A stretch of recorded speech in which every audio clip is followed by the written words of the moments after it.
Okay, well, welcome everybody. My name is Erica Malinowski. I got my master's in public policy from University of Michigan back in the day. And I'm currently the co-chair of Soma Action's Democracy Action Committee, along with Amy, who's on this call. Thank you, Amy. And I'm also the author of the One Step to the Left project that I'm going to be showing you tonight. And so this past month has just seen an incredible surge of interest in folks getting involved in the election. Um, and a lot of people are wondering, like, what is it that we can do that is most effective? And so tonight I'm going to show you a resource that walks you through step by step how to be effective and how to do a lot in an enjoyable way. And what I'm showing you is both for you, but even more importantly, it is a template that you can use to have in the back of your head to walk your friends through as well. And as I'll discuss, that's really where the real power is. Before we get to that, though, I want to give you a little bit of background about what the research says works in terms of strategies to get out the vote and win elections. And so what I'm taking a lot of this data from is this book, Get Out the Vote, by Donald Green and Alan Gerber. This is the updated version for 2023. Great book if you want to dive more into it, tons of awesome studies, or if you are not an extreme politics nerd, here's the overarching takeaway. The more personal the interaction is between campaign and potential voter, the more it raises a person's chance of voting. So generally speaking, having an interactive conversation with someone where they feel heard and connected is more persuasive than a rushed and impersonal interaction, which is more persuasive than a leaflet or a mailer that's not interactive, and so on and so forth. So let's look at some of the most popular get out the vote strategies and results. And door-to-door canvassing, volunteer phone banking, vote forward letters, these are all super popular.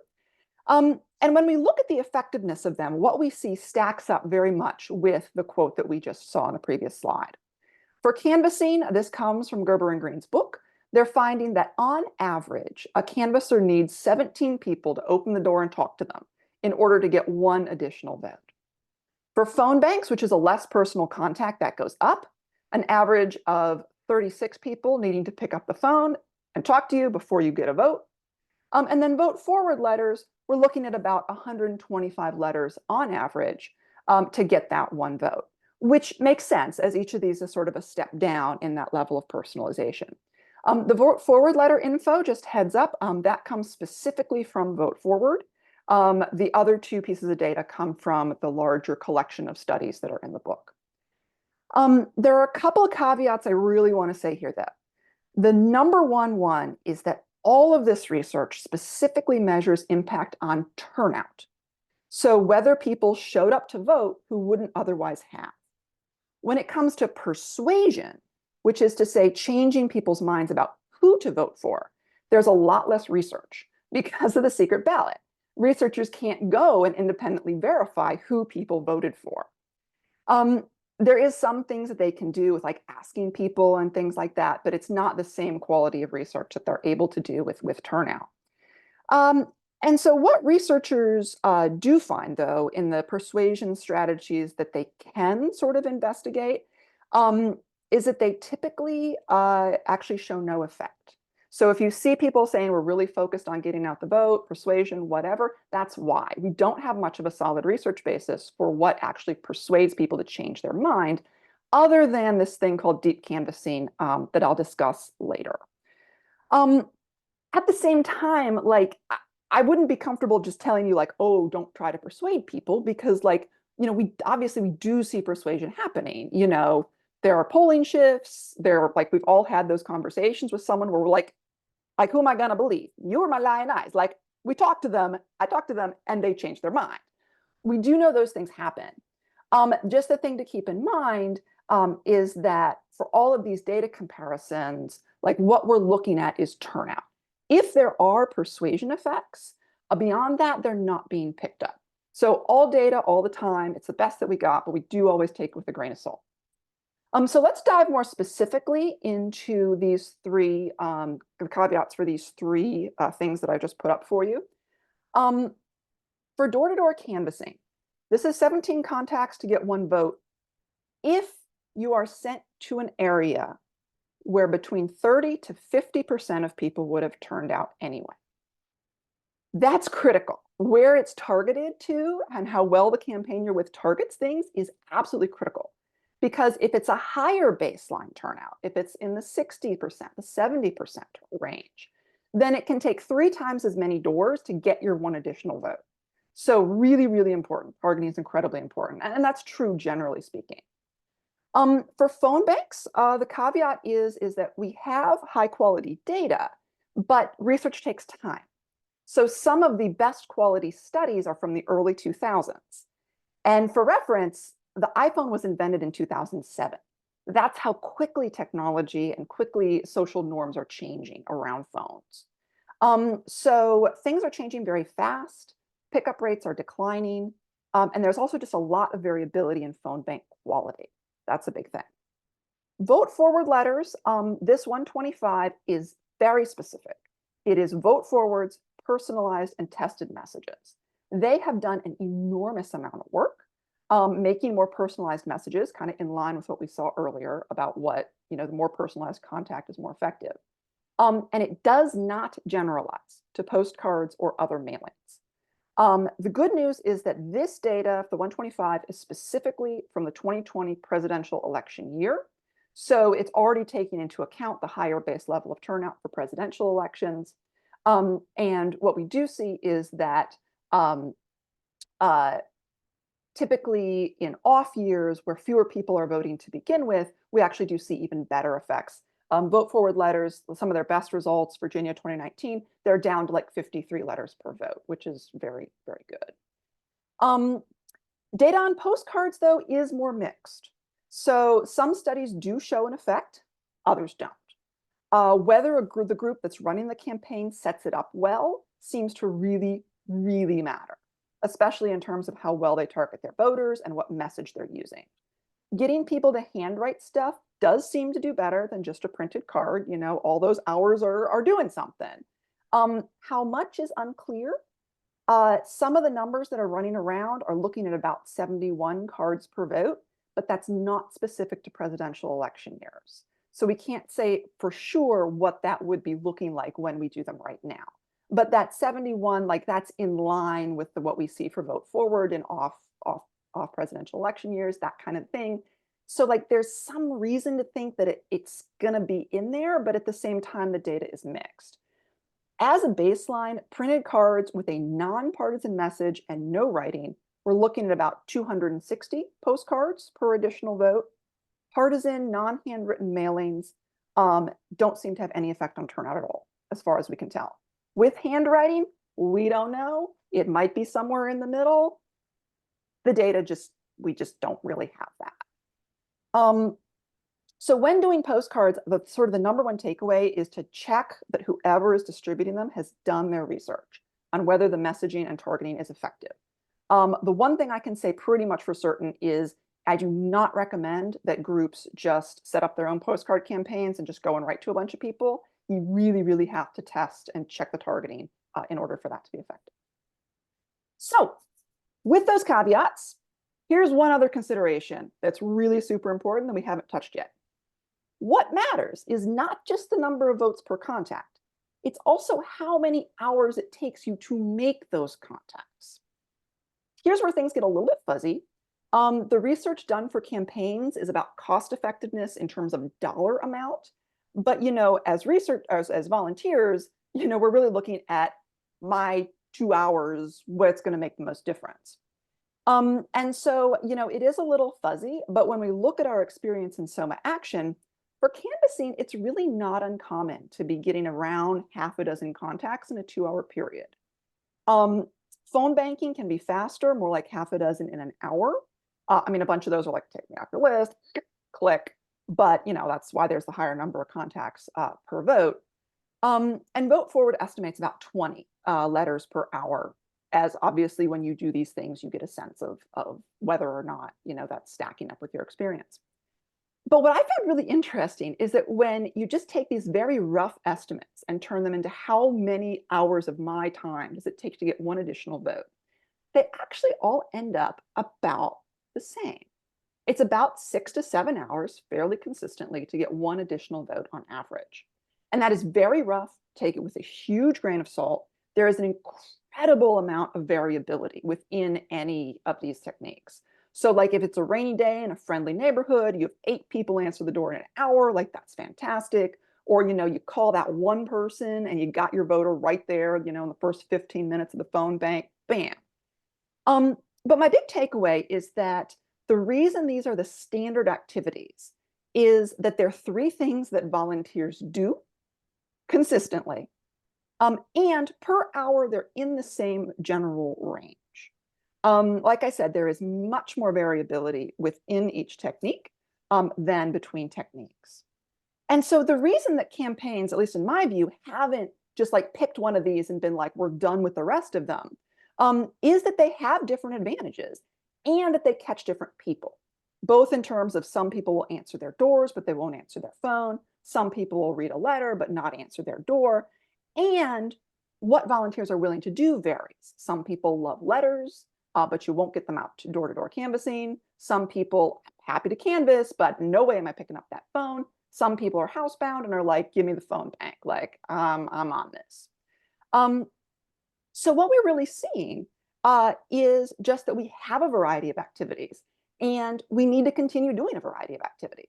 That's sort of the baseline that we have in terms of getting out the vote.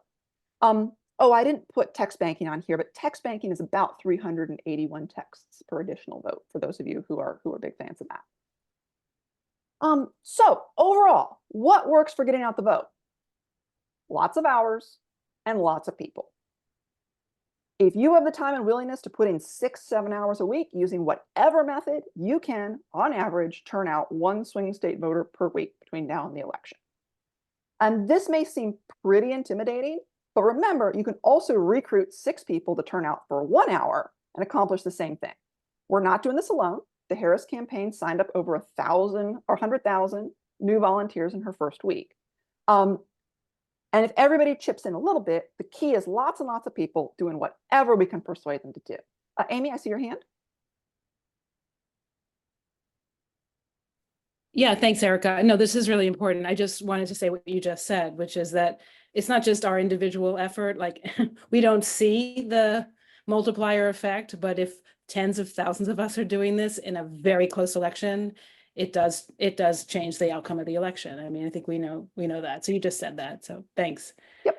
And what I'm going to be showing you is how do we really hit that multiplier effect. That's what the website that I'm getting to is all about. So thank you for that plug, Amy. And remember also the most important thing, what you do, whatever it is more effective than what you don't do. So don't let the perfect be the enemy of the good. If you'll only phone bank once a month, but you crank out 50 letters a week, like write the letters. And better yet, like do both, like mix it up a little bit. We just need to make sure that there are enough people doing enough of a variety of things so that we don't like run vote forward out of letters, like 2 months before the election, and then never get to a bunch of people who would have answered a door knock. So it's really important to make sure that we are covering all of those bases of the people that we can reach. But what it really comes down to at the end of the day is people hours, which might seem kind of obvious, but I mean that's what it is: people and hours. So the thing that we're really looking at though is there a way to bump up that effectiveness to get it better than 6 to 7 hours per vote? And the answer is yes, preliminarily. The research for this slide is new. We don't yet have the large sample, like systematically studied across the country, across multiple elections. But it is still very promising, and it's also consistent with that principle that more personal contact works better. So one option is Indivisible's neighbor to neighbor program. If you just search up neighbor to neighbor, like it'll give that to you. It's only for people in swing states. But instead of going to a different town and knocking on strangers' doors, they give you a list of 10 neighbors to reach out to on your own time. That is about twice as effective as traditional canvassing based on their preliminary data. Although volunteers do need to be motivated enough to follow through on their own time rather than showing up at a specific scheduled time for the campaign. The most promising approach for turning people out, though, is what's called relational organizing, which is a fancy way of saying talk to people you know. Unlike phone banks, your friends will take your call. Yay! And instead of needing to knock 40 doors to get 6 people, contact rates when you reach out to people you know are upwards of 80%. Hugely, hugely improved. And when you get a hold of them, like, you are a trusted messenger.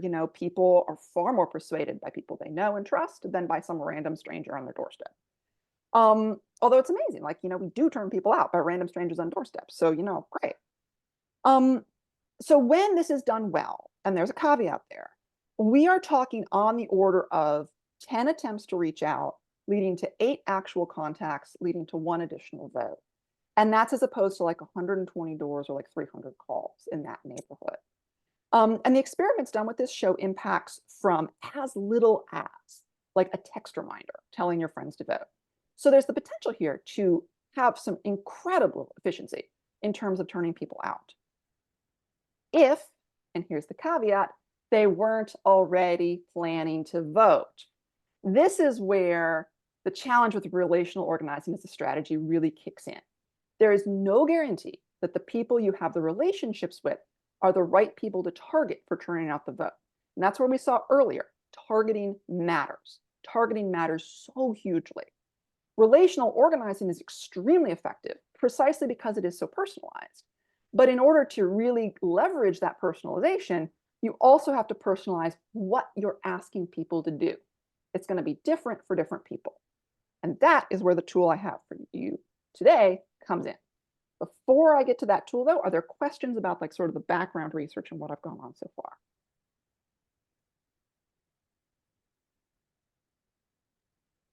Erica, this is Sean.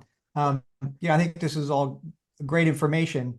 I think it's important for people to understand also, though, that some of the things that are here are averages. Yes. And I think it's also important to give the context of the most important thing we're all thinking about, and that's why you're going to lead up to the relational organizing, is winning in the swing states where the vote difference, the decisive amount of votes that go to the winner is very low, like 20,000 or 40,000.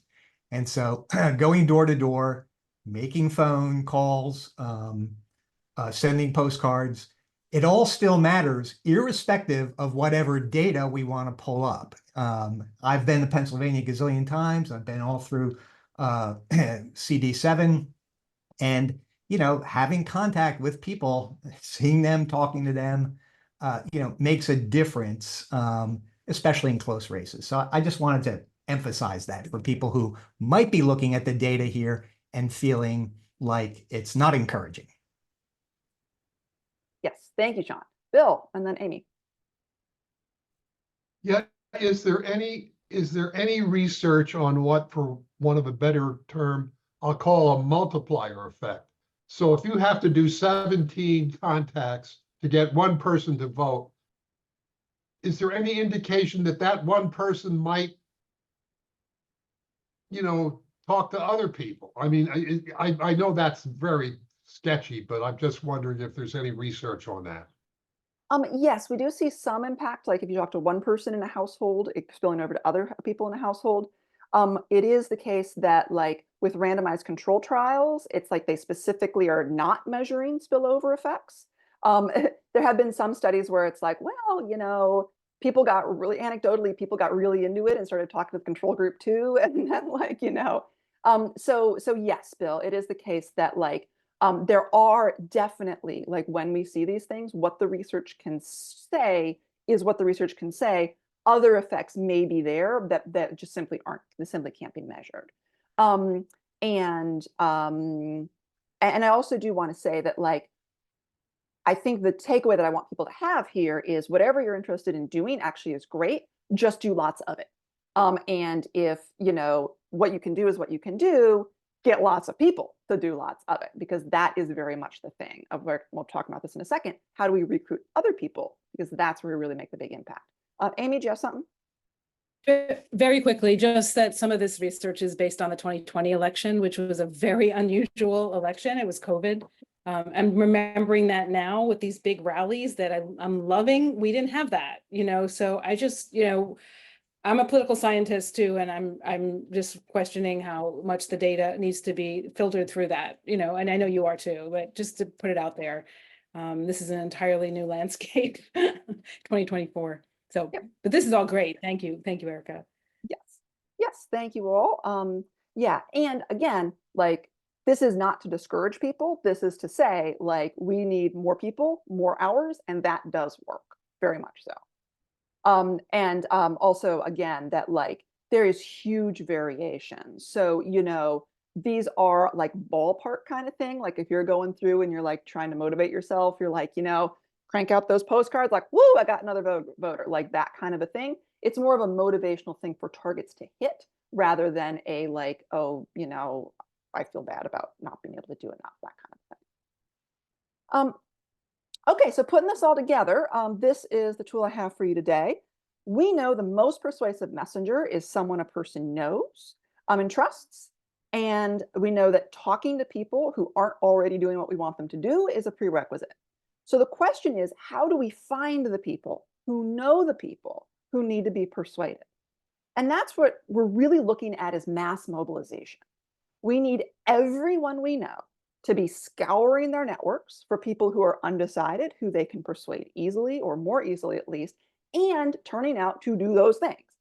A canvassing shift, a phone banking shift, a few letters here or there. You know, it's that thing. We need them to get other people working on that same thing. No matter how much of a super volunteer one person is, nobody can win this by themselves. So what I really want to like get people really focused in on is it's good to go to a postcard party. It's good to get a canvassing shift. And the most important thing you can do is get a whole bunch more people to go and do that, because that's how you get that 6 and 7 hours is your 6 or 7 buddies showing up with you for 1 hour and so on and so forth. So I put together this website to make it as easy and painless as possible to get people over the 2 big stumbling blocks to mass mobilization. The first is doing something at all. And the second is getting other people to do something. Because no matter how super volunteer you are, I'm saying this again, no one can win this by themselves. So let's come and check it out. It is onestepleft.org and just takes you to my Google site. As a side note, this website also has resources going beyond elections into like, what do we do the other 364 days a year, you know, to build the world where everyone thrives. But tonight we're actually just going to be focusing on these first 2 buttons right up here. The electoral pieces, don't explore the other stuff on your own, go for it. But, you know, we're focused on elections for tonight. So where we're going to start is how to move from nothing to something as efficiently as possible. And if you're on the call because you're new to politics, great. This is for you. If you've been around the loop for a while, this is the easiest entry point for your friends. The first step is to get someone to do something, anything that is under their own power. So I saw in the chat, it looks like, come on, there we go. Looks like people on the call, generally speaking, have already done this. Oh, can you pass the link around outside of Soma? Yes, please do. I will be sending out the recording link. Oh, and the 1 step left, yeah, send it to all your friends. That'd be absolutely fantastic.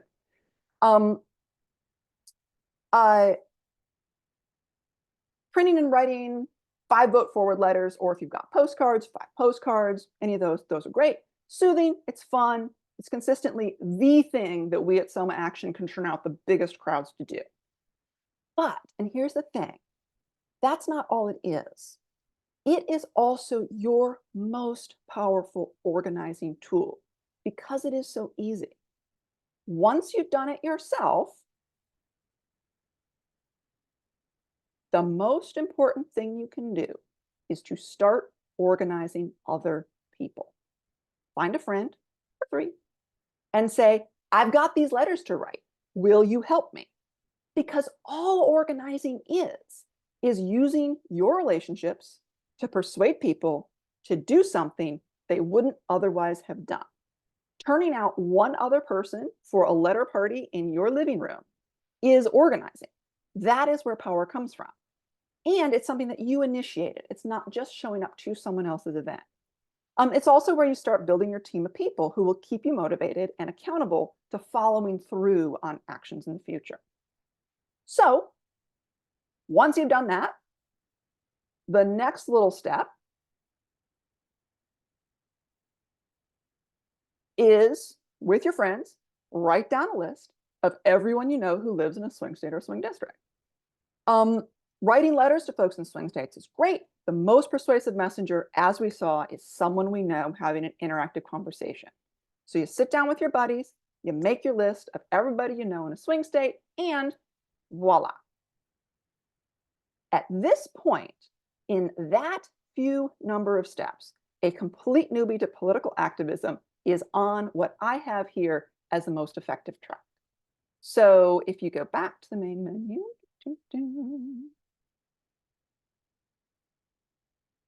and you go on this, what's the most effective thing you got here? That is taking you to this exact same thing. The most effective thing we've got is, with at least one friend, sit down, make a list of everyone you know who lives in a swing state or a swing district. For right now, we are going to be each other's buddies. I want you to right now grab a piece of paper and a pencil or your phone or whatever, and right now, did I say right now? Right now, I mean it. Write down a list of people you know who live in swing states and districts.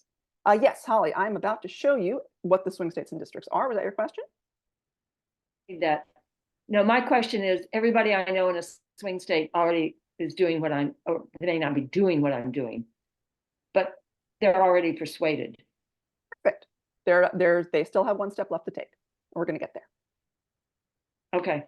Yes. So the people you know in swing states who are super fired up, they're great. We need them too.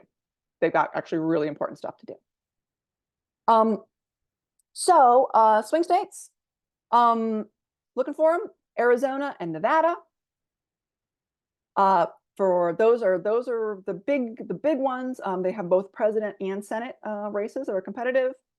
The swing states for the presidency are Georgia, Michigan, North Carolina, Pennsylvania, and Wisconsin. The Senate, and all this is from Indivisible, by the way. These are the places they target for neighbor to neighbor, if you're wondering where they came from. The lists might be slightly different on some other sites, but it's totally fine. For Senate, we're looking at Montana, Nevada. Oh, I already had Nevada, but they're important. Ohio and Texas. Yes, Barbara.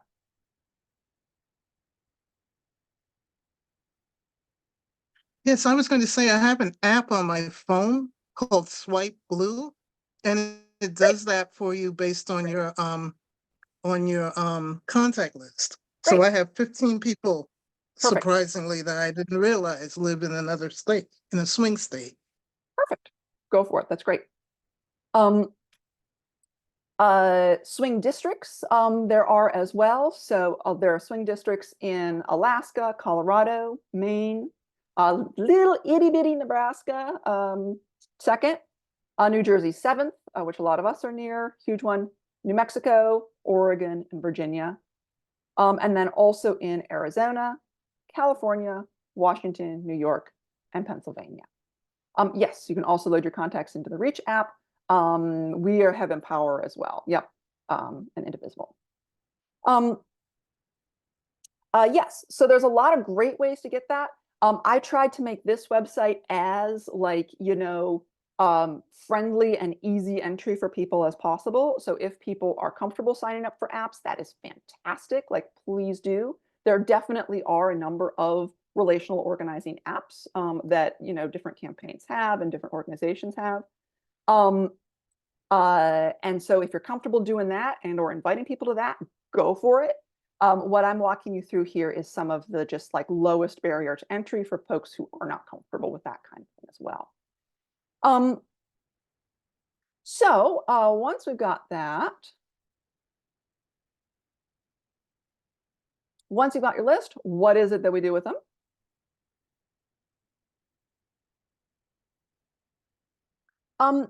And this is the key thing. Before we go for this though, also at the top of your list, I want you to write 1 to 3 names of the people you're going to recruit to be your buddies. Because if you do things on your own, it's very easy to be like, oh, well, this came up, I got busy at work, the kids are, running around, whatever. But when you recruit your buddies, don't have to be in a swing state, just people you like. They are the people who help hold you accountable and help keep you motivated. everything we know is that organizing works when you do it together in a group. After this call, your first step is going to be to reach out to them, sit them down, do that same activity. However it is, you figure out who you know in swing states. That's great. So what do you do with your list?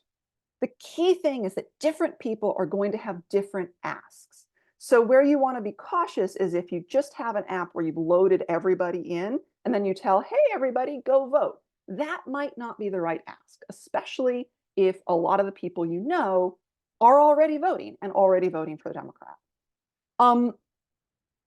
But that's why we're going to go through a couple of different things of like, how do you approach different people who are in different spots in your network? So one of the things that I know comes up very commonly for me is that I'm from Michigan. I have Facebook friends who are in Michigan from high school, but I haven't spoken to them since then.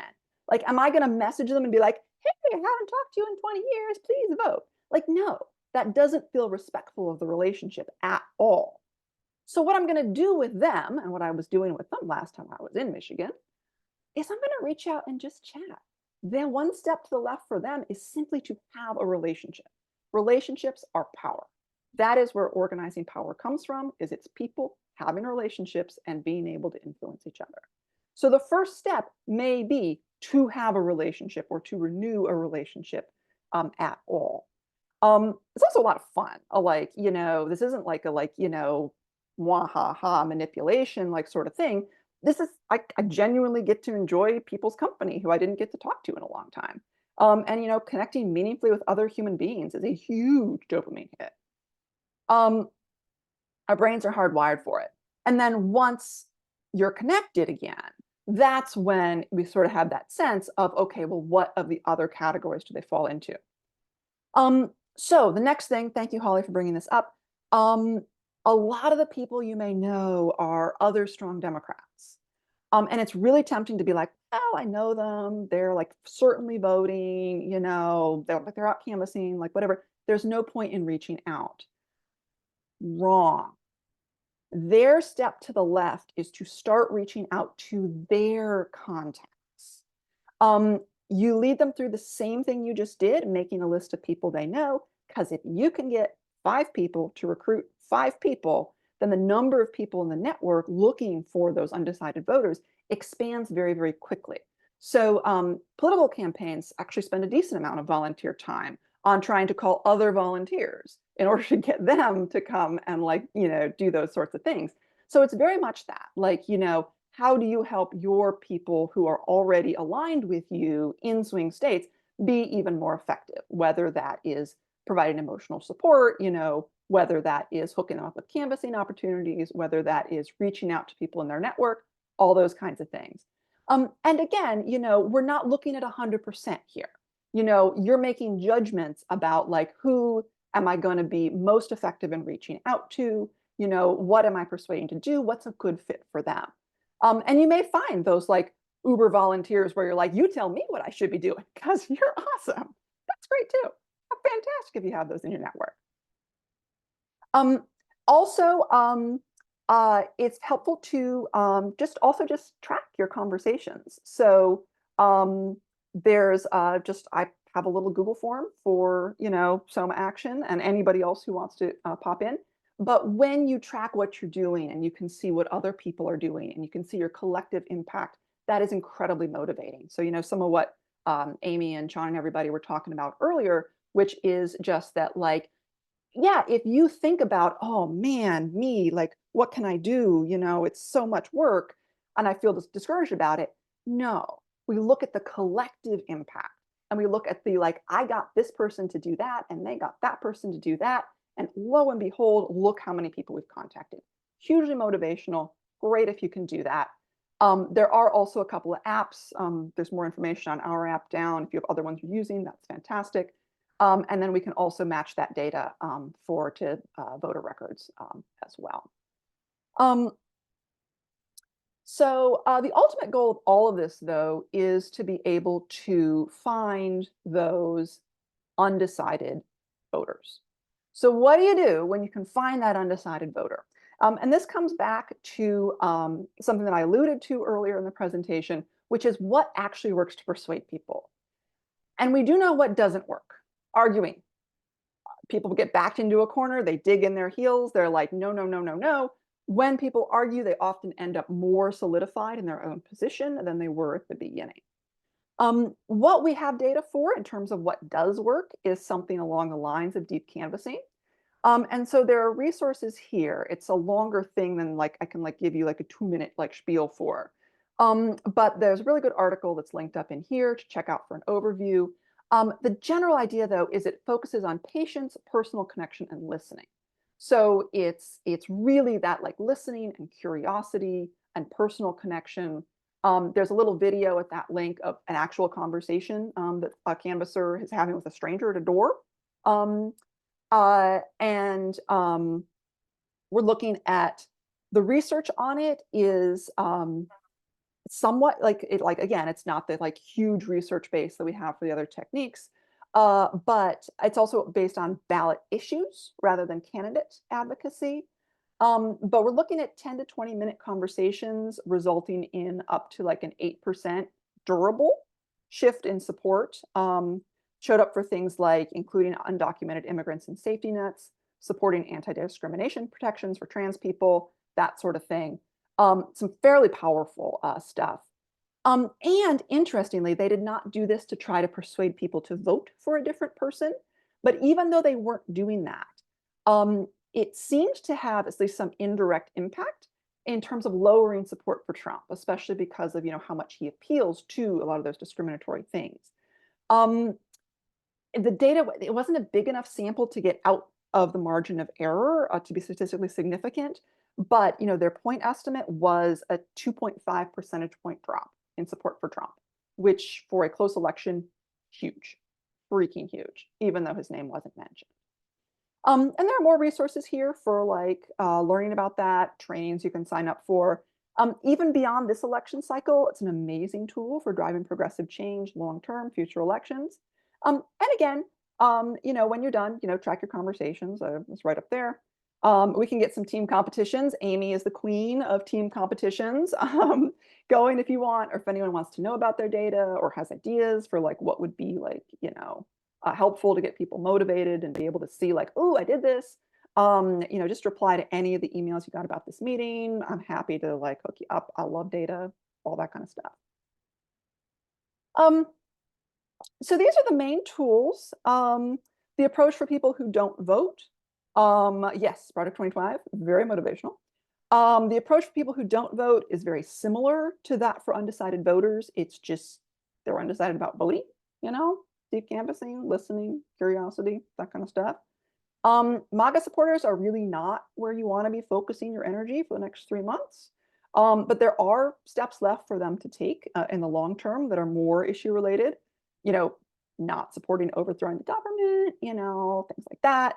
But just do be very aware, the leap to changing who we're going to vote for or changing partisan identity is a huge step. It is not a one step to the left kind of thing. It is a huge leap. And that kind of thing only happens over time. So there's that. And then back in the main menu, there's some other additional options for you to explore on your own. But what we've talked about is the basic building blocks of what you'll find showing up with that. And then also, if you're looking for some of the things, there's some quick links down here at the bottom. So there's the list of swing states. There's the different categories of voters. We just had that. And then feedback form for me if you want to contact me as well. So stop the share. Any more questions? Anything, comments? Anything for me?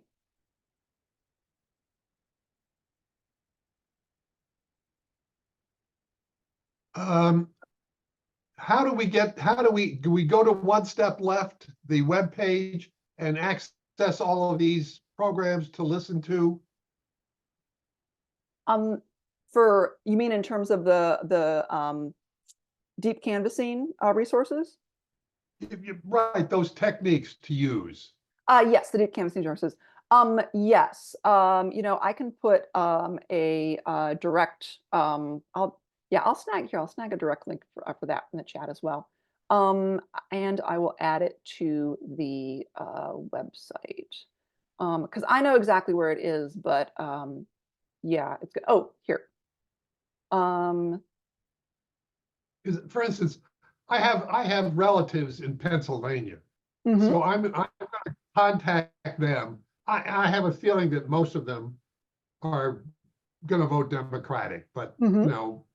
my job now is to persuade them to contact their friends and associates. Exactly, especially because they probably know a lot more undecided swing state voters than you do. And so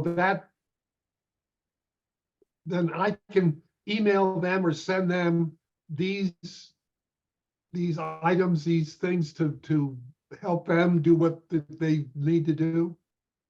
You certainly can. So the basic link that takes you to just sort of the overall everything is just onestepleft.org.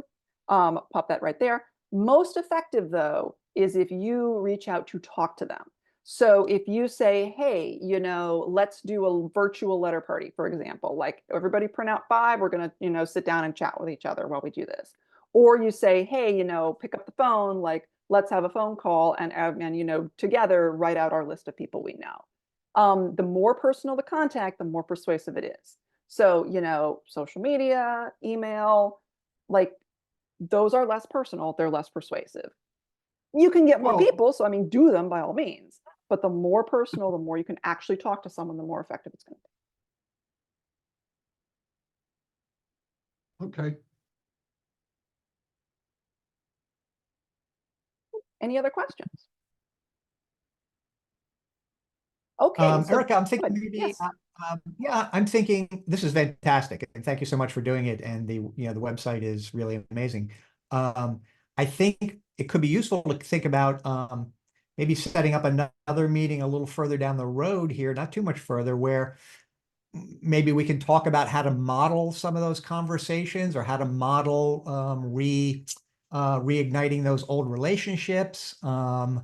And I love the idea, of course, of gathering together with some other people so that we're all, getting together and getting out the list and thinking about, who do I know in Michigan or Wisconsin or Pennsylvania. But to try and go now from the table that you have set for us to now let's get into the individual courses of, taking the next steps, Love that, Sean. here. Yeah, Amy and then Holly. Yeah, I mean, first of all, thank you, Erica. I love this website so much. It's just so easy to use and helpful. And I just wanted to say, for what we're planning, you kind of unearthed our secret, which is that postcard parties are kind of about the postcards, but it's also about bringing people together to meet each other, to have a good time while we're doing this. This should be, as Tim Walsh says, joyful. Politics can be joyful, but we have a canvas that we're all doing on Sunday, August 25th to Pennsylvania. And if you sign up for the Democracy Defenders 24 team, you will get this information. But we should all go to Pennsylvania, have a great time talking to people, because the other thing is we want to get these people elected up and down the ballot. But we also want to build a democracy where we know each other, we know to reach out, we get to talk to each other, we build relationships. That's what makes Soma Action for us so meaningful. Like, it's about spending time with people who share your values or want to talk about things that are important, to you, even if you don't always agree on everything. It's just a nice connection to have. So August 25th on Sunday, we're going to Pennsylvania the first time. We'll be going again. And then we are having a postcard party September 8th. And maybe Holly wants to say something about that because it'll be at her house. So you're next. I'm going to hop in just a second before you go, Holly. Yes, and you queued something up for me, Amy. You'll also see in this resource down below the buttons, there are some just like, educational pieces about like why stuff works and the brain and neuroscience and that sort of stuff. And one of the things that Waltz and Harris are really tapping into right now is whether or not we are in our social brain, which is the part where we connect and like find win-win situations and like, enjoy being in each other's company, or our survival brain, which is really that like, where we've been for a long time, the fight or flight, really draining sort of thing. And so the more that we can use our social brain, the more that we really tap into that power. the more joyful things are. Like that's not just a like, you know, political gimmick. That is neuroscience based, very, very strong science. That when people are in that joyful, happy, connected social mode, we have a lot more ability to solve problems. It's much more motivational and it's a much stronger and much more durable motivation. So yes, absolutely. Yeah, Holly, and then Allison. Right. Mike and I'll talk about postcards maybe, but what I really wanted to say was I listened to something today and I've been trying to find it again. It was the New York Times on, you know, their web, anyway, whatever they do. I think it was the Daily, but I can't find it. They went, I think before Walz was chosen, they followed a Democratic place in campaign in South Wisconsin. The point being, they went and knocked on doors. And the thing that I've always struggled with is this meaningful conversation, trying to engage and so forth and so on. And what I found helpful was listening to the professionals, if you will, ask questions and follow-up questions, because I'm kind of like, I knock on the door, here's some info, goodbye. And I know that's not exactly effective. So I think hopefully the information that you have there has, and particularly to have some audio, was helpful for me. I'm going to look for it, and if I find it, I'll let you know. Regarding the postcards, we're going to be sending 1,000 postcards to writing and sending 1,000 postcards to Florida. How many votes will that get us? And the reason we're sending to Florida is because the Florida is having a ballot issue on a constitutional amendment guaranteeing abortion. And it's possible, much as we might like to throw up at this idea, but for somebody to vote for Trump and also support this constitutional amendment. So getting people to the polls to at least vote for that will show some progress. It's September 8th, sign up on Mobilize or wherever. Soma Action will have it out, and maybe there'll be a follow-up to this, I don't know, but look for, and rain or shine, we've discovered. Yes, thank you for volunteering your house, Holly. We crashed your Right. living room after the rain showed up 5 minutes before we were supposed to start the last one. Oh, you know what's so interesting? By the way, just pass this on. Somebody came, I don't know who they were. Well, I have the note somewhere. They came, they took a packet of postcards. They had extra, and they wrote them. They had extra stamps. They don't know our last names. They said, "Dear Holly and Stuart, thank you for hosting, da, da, da. We did our postcards. Here's some stamps that we didn't use. And here's $10 to pay for more postage." So I will pass on the $10 at the appropriate time. That's really So sweet. anyway, fun for all. And that reminds me for the canvassing. Canvassing is also partly leafleting, which is just, you know, putting like stuff on everybody's door if you don't get to them. We do have some research on that. The studies are smaller. It's not statistically significant again, but if there are effects, the magnitude that they were finding was on the order of 189 leaflets per additional vote. So there is some of that going on too, in addition to the canvassing. Though political science, policy person, like caveat, not statistically significant means the effect size may be 0. So like, you know, like take that with a grain of salt. Okay, Allison, thanks for your patience. No problem. So before coming on this call, I started to plan a postcard party on my own. I have a lot of friends who are, you know, passionate and excited, and somebody just has to like make it happen, right? So I have about 1,000 postcards coming. Well, most have come. I'm waiting for like maybe one more delivery from different organizations like Pennsylvania and Sweep and swing states through the post office. Is there, I didn't look at all the information they sent me, but with all of the research that you've done, is there a like best practices for when to send them, or stuff like that I should know? Those are researched by whatever campaign you're doing, and they should be specified in the directions. So some of them are specifically wanting to go out early and they're going to do multiple touches. Some of them are, you know, directly like right before the election. I know Vote Forward tends to have people hold them until a particular time because they're seeing that, like, you know, it needs to be like right before. But those will be specified in the directions.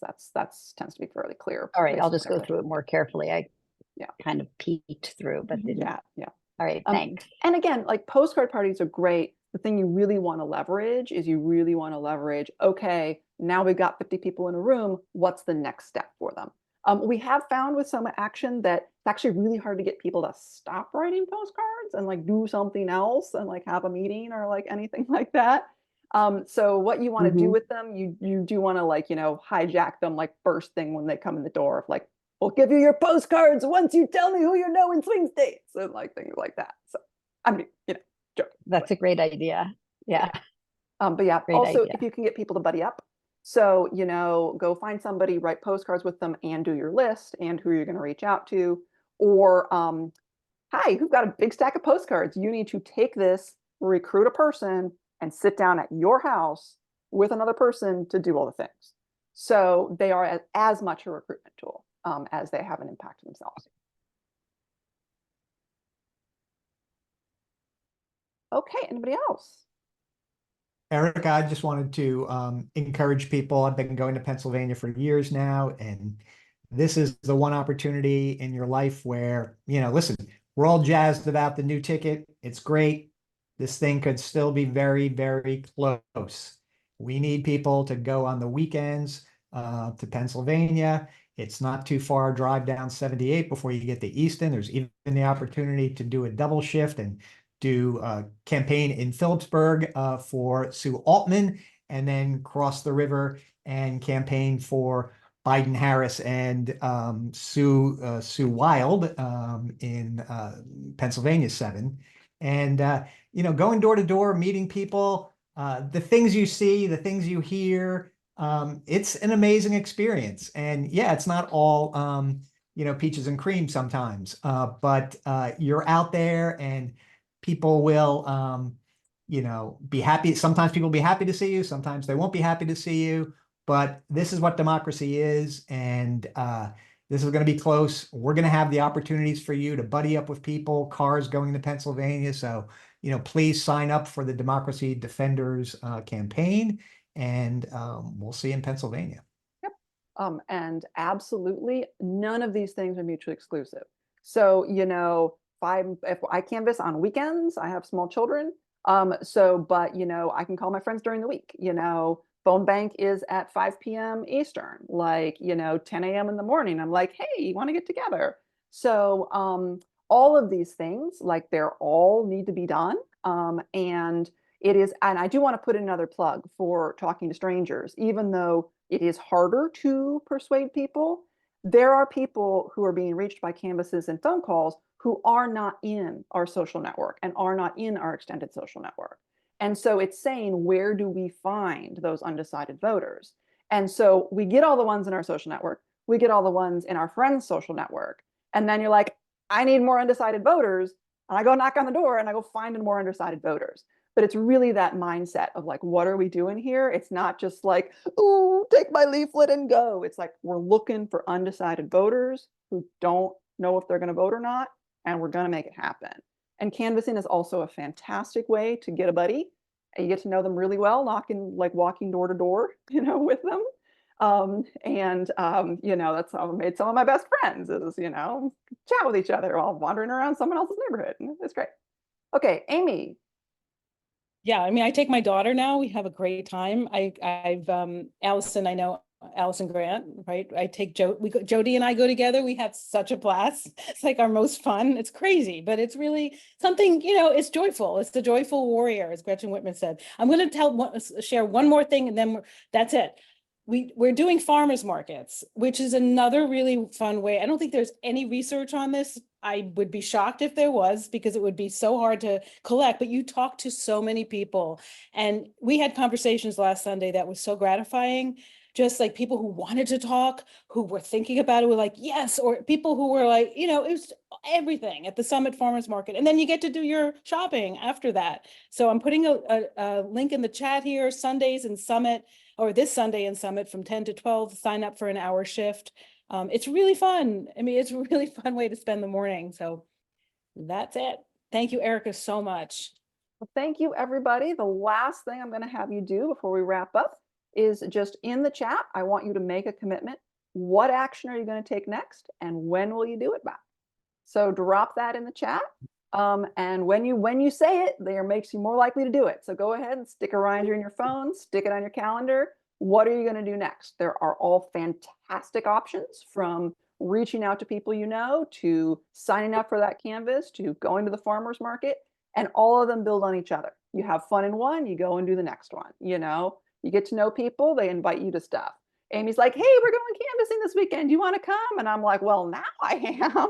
So, you know, it works. The relationships are what powers democracy, and having fun. And those are the two things that we're going to win. So thank you all very much for coming. Drop your plan in the chat. Awesome. Awesome. I see Sean. I see Allison. Sweet. Canvassing. Great list of connections. Awesome. Once we've got that in, we're going to wrap it up and have everyone have a wonderful evening. And I will see you around for all the canvassing and the phone banks and the reaching out and the data and that good thing. Yep. And then, let me know any feedback, anything that worked really great, all that kind of stuff. This Mobilize sends like 4 million like reminder things and like follow up and like whatever. So that'll be coming through, and just let me know what you thought. Okay, I'm going to stop the recording, and thank you, everybody.